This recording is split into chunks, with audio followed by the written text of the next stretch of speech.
Je suis diplômé matériaux 1995 de l'école d'ingénieurs Polytech Nantes, qui s'appelait à l'époque l'ISITEM. En dernière année, j'ai suivi l'option recherche et développement.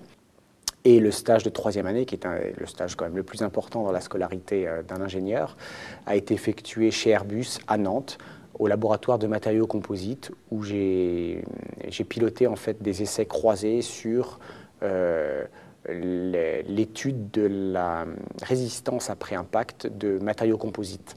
Avant d'accéder à Polytech Nantes, j'ai effectué un DUT à Saint-Nazaire en option mesure physique.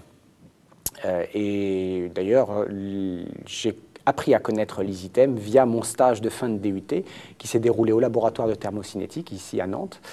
Et c'est ce stage de fin de DUT qui a d'ailleurs intéressé mon premier recruteur.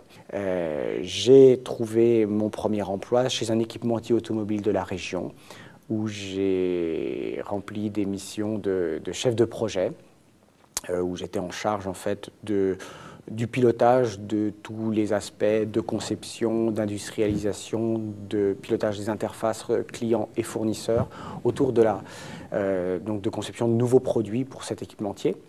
J'ai fait ça pendant 5 années.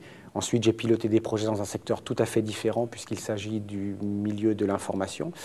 Je travaillais j'ai travaillé un petit peu dans la banque assurance où j'ai piloté là aussi des projets.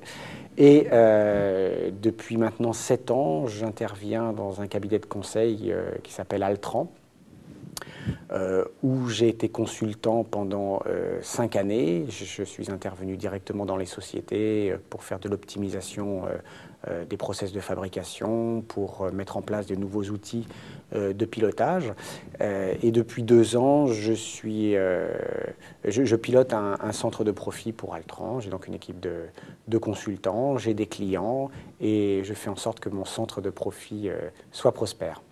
L'école m'a apporté évidemment avant tout un savoir théorique et pratique concernant les métiers de l'ingénieur et tout ce qui va tourner autour des matériaux, bien évidemment, puisque c'est l'option que j'avais choisie. Elle m'a surtout permis d'aller, comment dirais-je, d'apprendre à analyser des problèmes complexes. Donc je pense à avoir un état d'esprit qui permette de s'adapter en fait à des nouvelles problématiques. Je pense que c'est d'ailleurs le plus important aujourd'hui dans la vie courante. Dans la vie de l'ingénieur, il est plus important aujourd'hui, entre guillemets, d'avoir une tête bien faite que bien pleine. Et à part en en devenant un ultra spécialiste d'un domaine bien précis, la plupart du temps, on doit s'adapter aux difficultés que l'on rencontre au quotidien. Et même si notre bagage théorique est extrêmement important et utile, la part d'adaptation est beaucoup plus importante.